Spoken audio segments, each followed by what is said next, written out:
Well, welcome to Cabinet this morning on the 8th of October 2024. Welcome everyone. Attendance, everyone's in attendance. So in terms of members, that brings us to item 2. There's no apologies from members. Any other apologies to note? Okay, 100% attendance, all fit and present. Item 3 is declarations of interest. Justine. Thank you, Lisa. I don't have any advice, members, but if during discussion a declaration arises, then please make it at that particular time. Thank you. Thank you. If anything does arise, I'm sure Justine will be able to provide advice as the meeting goes along, so just indicate and I'll bring you in. Item 4 then is the minutes from the 10th of September meeting. Is everyone happy with those, an accurate record?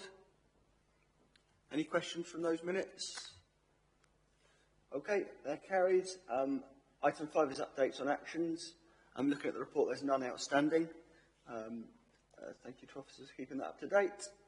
Item 6 then is the Children's Services Financial Planning 24-25 report. If I bring in initially Richard Clark.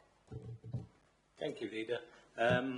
This report was noted at the last Cabinet meeting that it would be coming to explain what the service area is doing by the 3.2 million adverse position that was outlined in the financial report to last Cabinet. As the report states, this can largely be squared down to the high cost residential placement and other third-party spends, which all relate to an increase of demand. And I think to those purposes, the tables in 3.6 and 3.8 show the variance position and those various costs. And then 3.8 actually shows the demand position of what was budgeted, what was actual, and what is forecast, and the volume of demand coming through the door.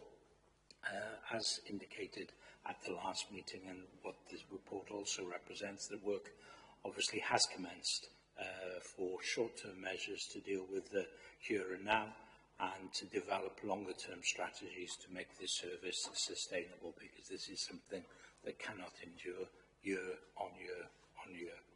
Prevention and demand management are key to this sustainability, and this will be driven by the service, and the foot on the gas, so to speak, will be held on the gas at the AIG, the Accelerated Improvement Group, which will ensure that sustainability is brought into the service area and delivered by the service itself. The strategic director himself has rolled up his sleeves. That implies that you don't do anything any other time, but rolled up his sleeves even more. He's at his top of his shoulders now, and has taken deep dives into practice, process and cases to ensure now and in the future that the right services are provided at the right time and are based on assessed needs. Having referred to Jason, I'm sure he wishes to make comments on those particular bits and deal with the rest of the report on the specific mitigations which are in section 5 onwards. So I'll hand over to the Strategic Director. Thank you, Councillor Clark. I think I've cut my sleeves off, actually. Yes, thanks for the intro there. In terms of, obviously, Cabinet will present a report at last Cabinet, which outlined, as Councillor Clark pointed out, the adverse variance and the elements of that related to the children's services spend. Since the time, I think what will be useful, rather than me go through the report verbatim, is if I outline some of the work that we've done in the immediacy of the report being presented on the last occasion, and then I think perhaps some of the longer-term objectives and some of the longer-term work that we're looking at as well.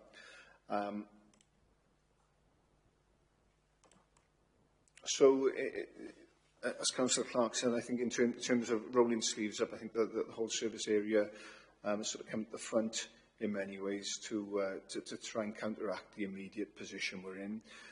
Some of the actions we've carried out since Cabinet last met and since the position was made apparent, as Councillor Clark pointed out, I've done some deep dives myself into the service area, myself and the head of Children's Services as well. We've looked particularly, as the report points out, we've looked particularly where our levels of cost, the levels of spend are significant and where our levels of overspend are significant. As the report is apparent, and as is blatantly obvious, the vast majority of our overspend and the vast majority of our demand in terms of spend sits within our residential cohort. We've analysed that residential cohort. I've always said that in terms of our residential figures, there are probably only a very small number of children that actually need to be in residential care.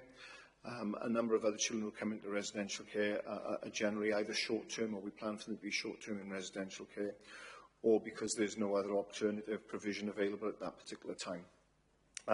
Through the analysis we've done within our residential provision, as the report points out, we've identified 7 children there who, if the right provision is in place and the right services are in place, that there's some confidence that we'll be able to step those children down. As at that time, we had 19 children in residential, so if we were able to step those children down, that would obviously see us with 12 children in residential.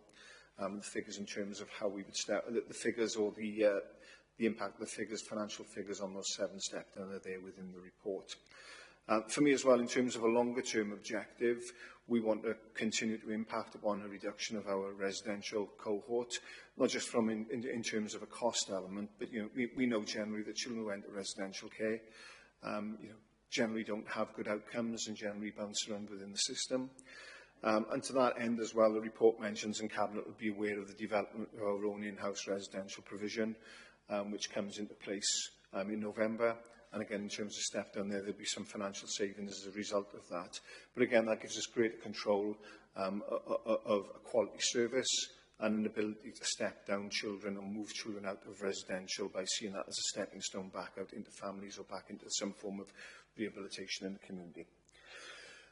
In addition to that deep dive of our residential cohort, I've done some deep dives into individual cases, looking at practice, looking at particular practice areas, and looking at how we can change and amend practice. And there's more of, I guess, a medium-term piece of work there to look at how we build upon our strength-based approach to practice, and how we really develop that and make that front and centre of our service delivery. I think over time, there's some elements of that that really need enhancing, so that we're, again, managing demand, not in terms of just the immediate position we're in, but in terms of the longer-term vision as well. Again, in terms of the lines of spend, I've done a deep dive on all our taxi usage, and we're already starting to see some impact on that. I had a conversation with colleagues in transport today and a couple of weeks ago, and we're starting to see some reduction in our spend of taxi usage, which is reassuring. And again, I'm sort of focused upon not just reducing that spend for the purposes of mitigation against this current overspend, but really looking at how we're using taxi use going further forward, and really looking at how we get best value for money in that sense. We've reviewed all independent foster placements where there's additional costs in place, and we're challenging those additional costs. And like I said, we've reviewed all our spend lines. We've got a continued drive on exiting our children from care who are placed with parents.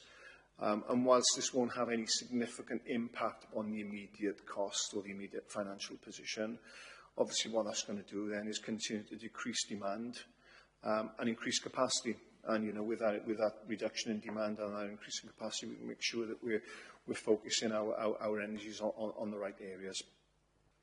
So as a result of some of those deep dives that we've done,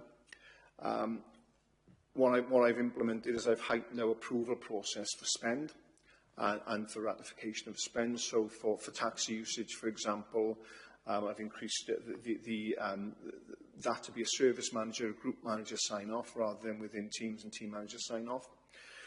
I've now got sight of all decisions that are made through our legal decision-making process, which is the primary route by which we issue and cases proceed to court. And no case proceeds through that process without my knowledge and without my oversight. We varied our processes for our review of our residential placements. So we now review our residential placements. Our head of service reviews all of our residential placements on a monthly basis. They usually sat within what we call our complex case panel process, which also looked at complex cases, not just residential cases. So we now have a separate line where we're looking solely at our residential placements with our drive to move them on. And again, in a similar guise, we varied our process of our independent foster placement reviews as well. One of the things we've started to do as well, which is more of a medium but a fast-paced medium piece of work, is to look at the structures we've got within the service and look at the structures and see if, determine whether the structures are fit for process, fit for practice. We've had a structure in place within children's social care that's been in existence for probably some 10 to 15 years. And I think particularly based upon the levels of demand we've got now in the position we're in, we really need to review that structure to make sure, that we're allocating the right resource within the right part of the system. Obviously, on a longer-term basis as well, what sits alongside our management of demand is the work that's taking place along our early intervention and prevention. So that's some of the immediate work that we've done. I know within the report I've made reference to potential saving based upon that work we've done, looking at our immediate position of 500k. Obviously, there's some assumptions made within that, but assumptions could turn either way, really, both in terms of us being able to achieve that, being able to underachieve, and being able to overachieve that as well. As a service area, we've got a meeting this afternoon with all the management within children's social care, so team managers and group managers and head of service, to really craft out the future for the structures within children's social care. Great, thank you both. Any questions, colleagues? Sue? Thanks, Jason. Yeah, just wondering about the third-party spend and the implications of those cost increases that we're seeing. Is this a common position across Wales that we're seeing, or is this distinctive in Torfaen for some reason? I think there's a common position across Wales, linked, not primarily, but linked to elements of the Eliminate agenda, where what we're seeing is a shrinking market, a shrinking level of supply. Our demand is outstripping supply, really.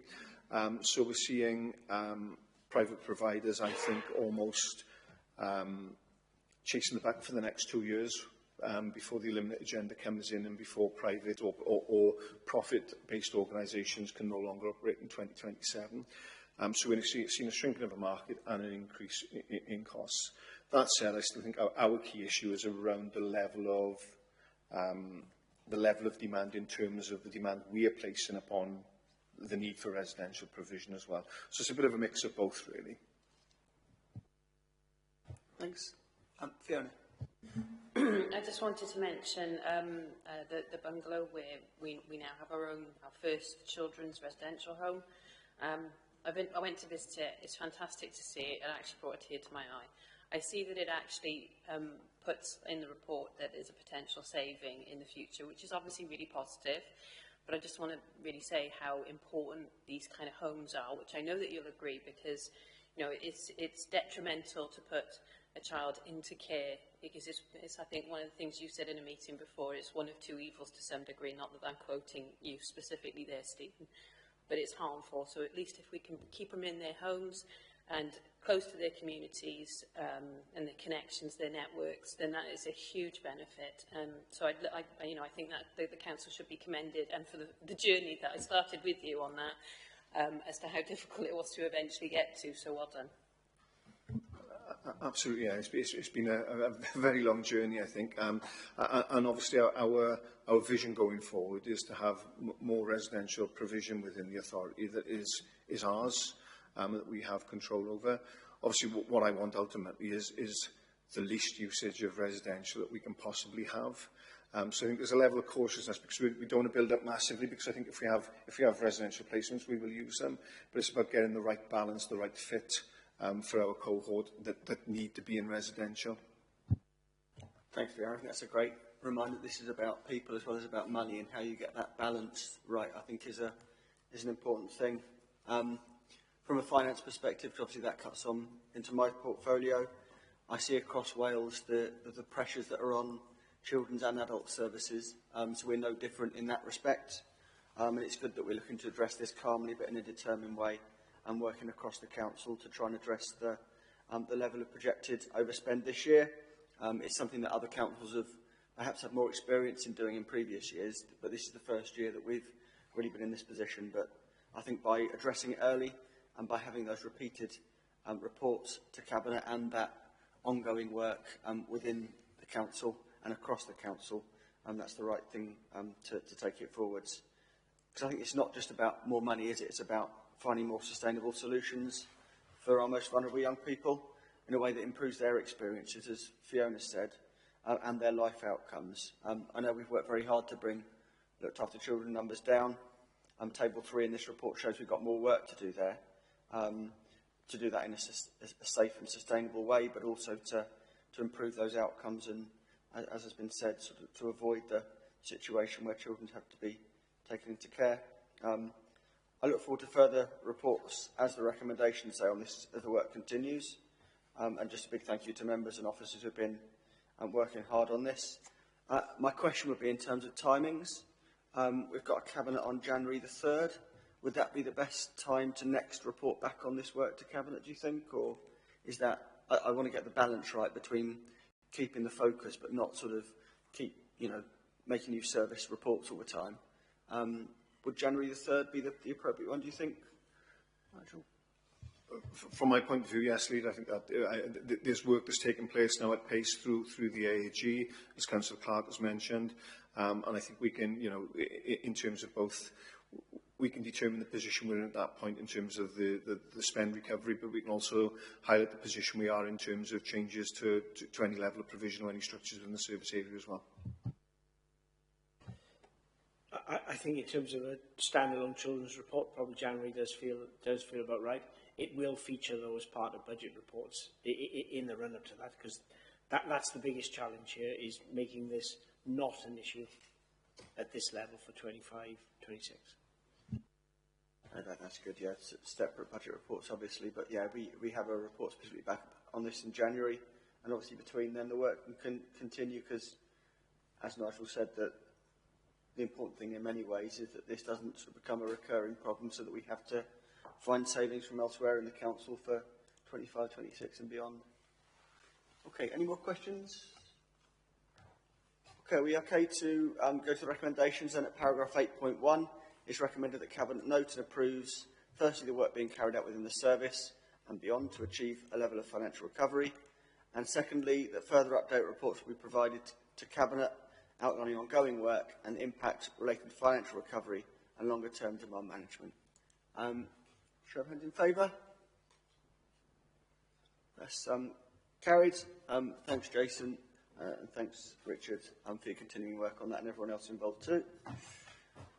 Next, then, we move to the financial forecasts report. Nigel. Thank you, Leader. You'll notice we've gone back to the old ways now of presenters coming down to just one end of the table. Don't know where that mad idea. Got a funny feeling it might have been me. This report builds now on, builds following Jason's report, actually. But just by way of intro, just to reaffirm what I was saying there. I mean, obviously, this report will articulate a way of managing 24-25. So that we don't destabilise other services and we approach it in the calm way we do. But the biggest challenge is to make sure that's not an issue for 25-26. And that's the work that Jason and his colleagues are doing in earnest. What happens for 24-25 will happen. So the vast majority of the report is not hugely different from the report last time. The monitoring's there.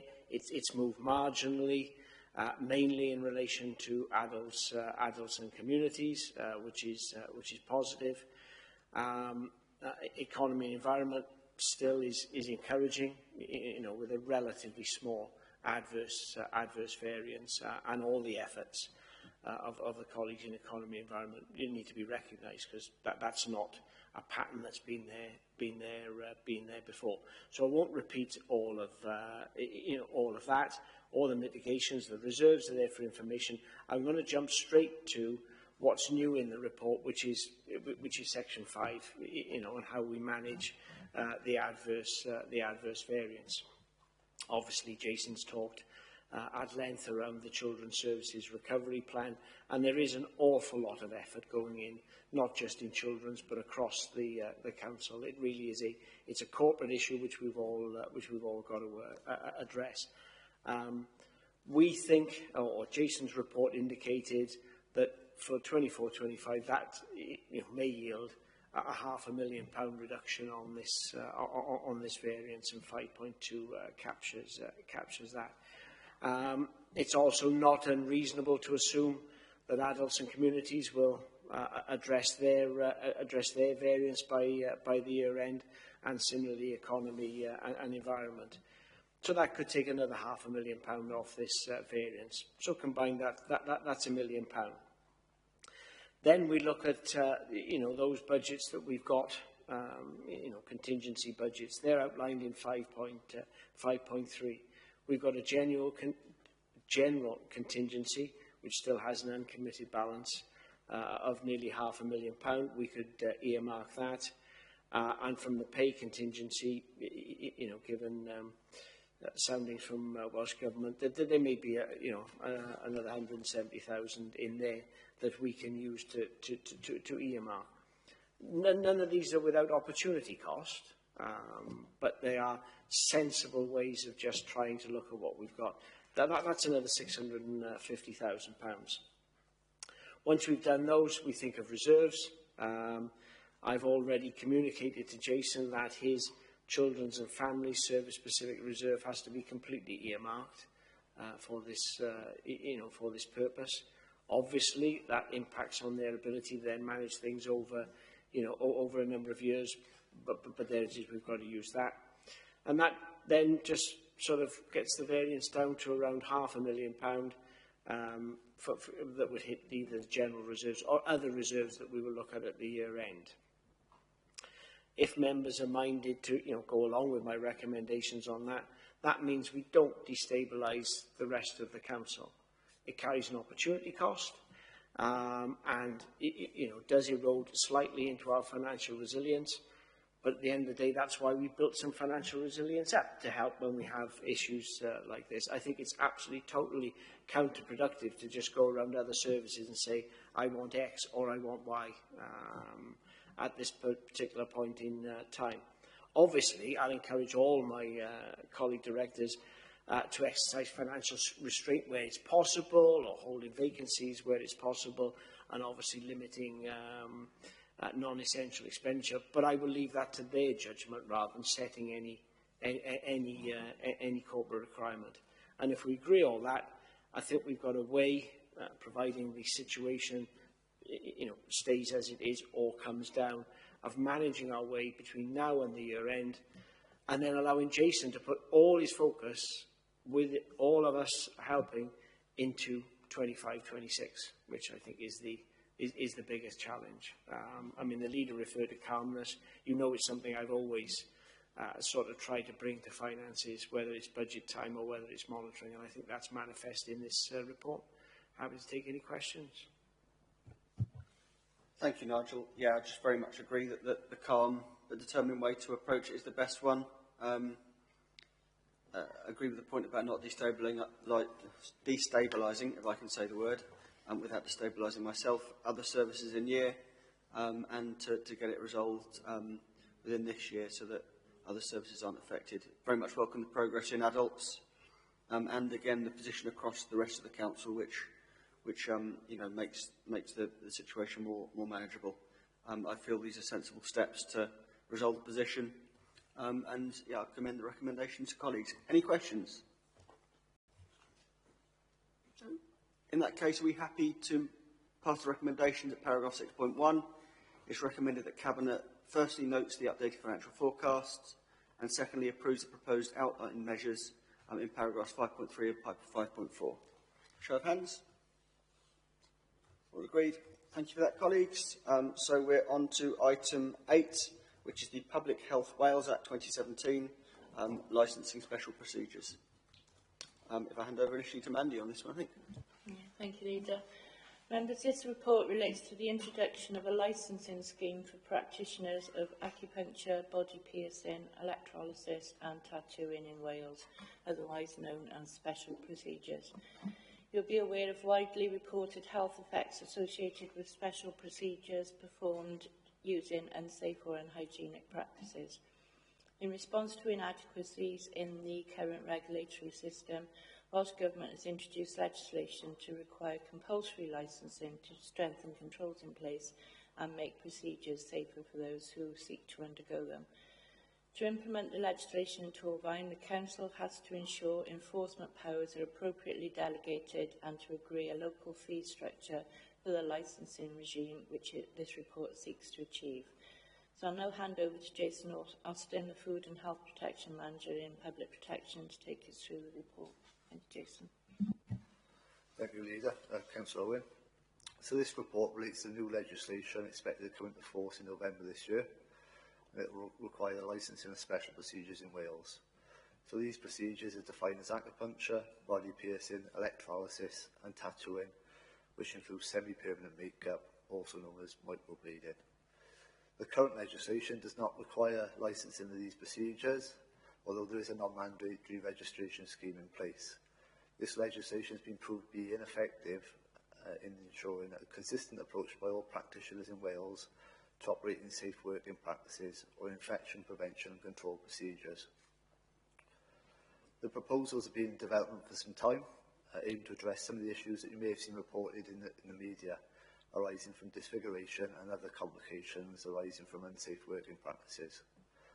The teams in public protection are responsible for assessing the risks from these establishments and will be required to implement this legislation when this comes into force.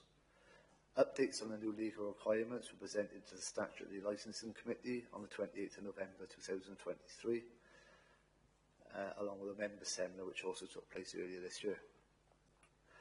This report therefore seeks to obtain your approval to set an appropriate fee structure and scheme of delegated authority in relation to administration and enforcement, such as the issuing and renewal of a special procedures licence or approval certificate, as well as the powers to issue enforcement notices for non-compliance as and when considered necessary.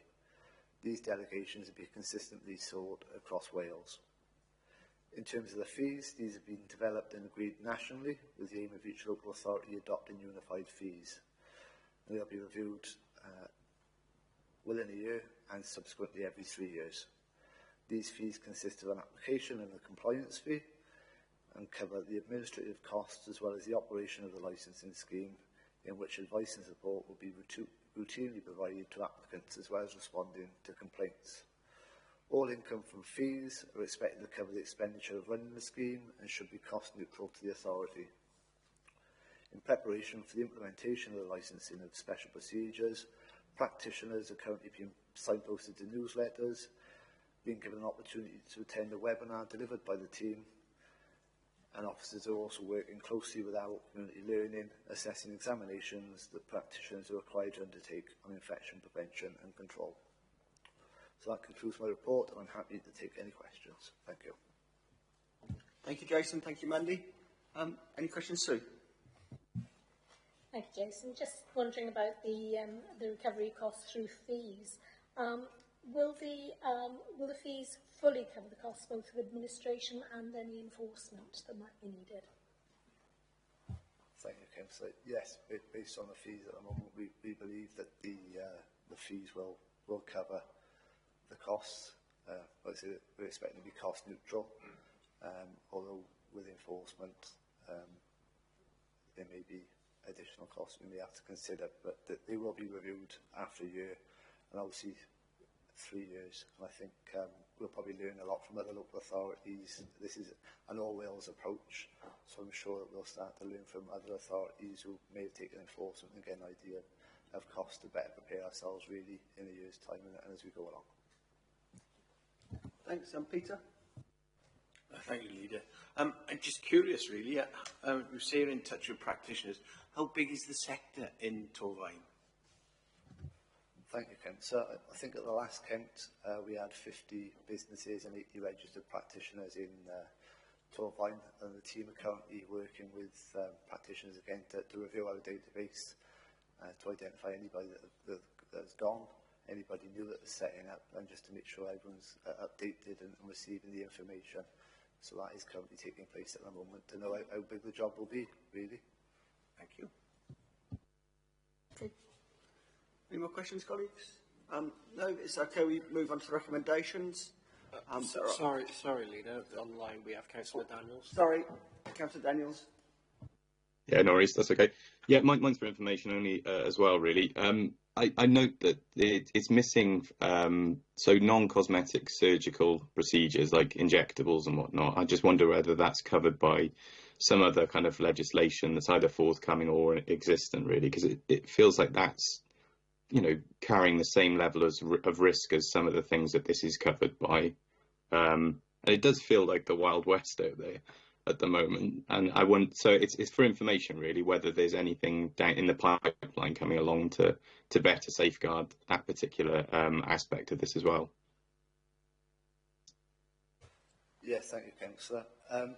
Yes, the answer is yes. We will be looking at other procedures in addition to these four. I know one of the things, having prepared the consultation to the Welsh Government, Botox was mentioned. So that's one of the things that I'm sure is on a list of a couple of other different things going on out in the communities to be added to the list, and I'm sure will be subject to revision of the legislation going forward. Thank you. Thanks. That's good to know. I'll need some Botox to keep the face looking young despite the travails of council leadership. Okay, any more questions? Okay, paragraph 8.1 then, the recommendation is that Cabinet approve the proposed fee structure as set out in the table at paragraph 4.3 and approve the scheme of delegated powers set out at paragraphs 4.6 and 4.7. Are we okay to approve? That's approved. Thank you, Jason, for your work on this. Okay, that moves us on to the last report today, which is item 9 on the agenda, which is the award of contract for the generic floating support and preventing homelessness support services. Over to Dave Daniels first on this one. Thanks, Leader. Yeah, this is the final stage of the award of the contract to deliver our generic floating support and homelessness service. It's a person-centred service, tailoring the support to the needs of each client, with the aim, as is described in the name, to prevent or alleviate homelessness. It's a separate contract, but I mean, Pearl House will shortly be opened, and that will help us with that aim of being more tailored towards the individual need of each client. So yeah, it's a separate contract, but yeah, this approach, which is you know, much more suited to homelessness and housing, will hopefully be more realised through the delivery of Pearl House. It's a fairly rudimentary report in that it's award of a contract. We had 2 providers come forward, and there was a clear winner in the tendering process by quite some margin. I'm quite pleased that we've continued that 80% emphasis on quality over price, which shows that we really, even in really austere, really difficult financial times, we are prioritising quality of service over price. And yeah, so upon you know, recommendation of this, the award will be given to the successful tenderer. Thank you. Thanks, Dave. Over to Simon. I really don't know what more I can add to that, because David's covered it much better than I could. In terms of the service, it does link into the overall approach that we have in Torvine to tackle homelessness. It's all in line with our rapid rehousing approach. As was alluded to just a moment ago, the opening of Pearl House is imminent in terms of tackling that, and this service will run alongside that in terms of our strategic approach to tackle and alleviate homelessness across the borough. What the contractor has done in this instance is it's been modified and revised to remove certain elements of service provision that we currently have, in light of changes we've made with Pearl House coming on stream and with the office that will be located underneath the building. So some of the drop-in provision that was in the original contract has been removed, and that will be picked up solely through the services that will be run from Pearl House. As was indicated, we had 2 very good agencies approach ourselves, one clear winner, and the request here is very much for Cabinet to consider the award of the contract to provider one in this instance. That's as much as I can really go through, Leader. Thanks both. Any questions, colleagues? Joe. Yeah, thank you, Chair. It's not so much about the actual tender, I've just been really nosy. So looking through the impact assessment, it talks about how the team will use adverse child experiences to inform their response. I'm just curious how that works, how you deliver the service around ACEs. All of the providers in Wales, in fact, work predominantly towards a PIE approach. That really looks at ACEs as a core in terms of our delivery. It looks at that trauma-informed mechanism of working with individuals, and very much what I put it akin to, and this has been alluded to over the years, is a form of sticky support. That support sort of sits with individuals, and it follows them around, it tracks them. So one of the models that we've certainly adopted here is one that, when we've dealt with the initial crisis, once we've dealt with the initial issues and things have settled down, we do let people loose. We don't like holding people for too long with support because it creates dependency. This is about independence, and that's a whole ethos of the Housing Support Grant Programme. So what we're conscious of is that people can fall off. People can tumble, they can have a bad day. So a lot of the services that we've got now have got built in with them a way in which we keep a dormant contact. And we'll do that on a cyclical basis. It's almost like when somebody's left support, say 3, 6, 12 months later. And we found a massive success there in terms of being able to sustain accommodation, particularly around our resettlement services. In terms of picking up the services around adverse childhood experiences, this is one of the key things that providers will look at, part of that support needs assessment, and they'll link into a range of services that are out there, very adept at finding those linkages. We've had some real positive success with our Housing First programme in Torvine, which we've been able to engage with individuals who've had multiple issues, multiple needs, been very challenging over the years, and being able to get them sustaining accommodation and being able to sustain it for quite a while and address some of those needs that have been there. And that's been all around that sticky support. That approach is what we've been able to do is refine some of the models of support that we've offered so that it's not prescriptive, that it does fluctuate, that we know that people may need more support one week than another. And we've put in some capacity in terms of services to deliver on that. And that just acknowledges those different challenges that people have today and the difficulties that we're seeing, particularly with the complexity of need. Does that cover the ground? Thank you. Yes, thank you. It's really reassuring, isn't it, to know that the team are making informed responses, aren't they, and not just delivering a service. And I love the idea, the concept of the sticky support. Any other questions, colleagues?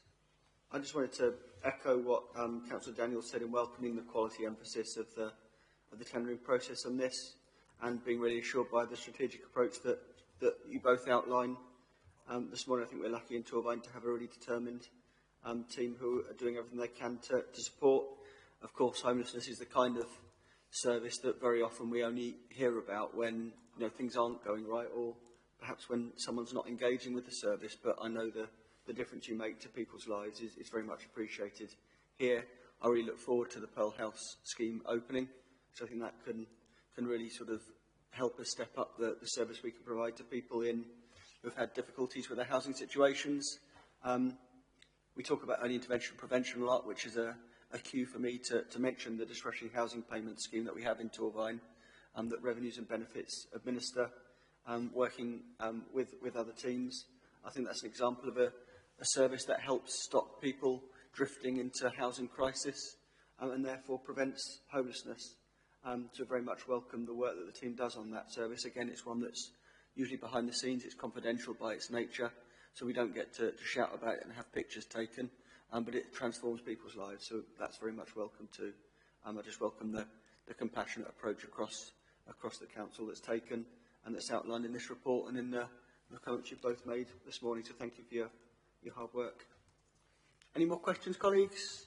Are we okay then to go to recommendations 8.1? In this report, it's recommended that the contract provision for for the generic floating support and preventing homelessness service is awarded to provider 1 following the outcome of the tender process. A show of hands in favour? That's carried unanimously. Thanks, Simon. Thanks, David. And that's the last agenda item today. So thank you all for your contributions in Cabinet this morning and for the hard work that's gone into the reports.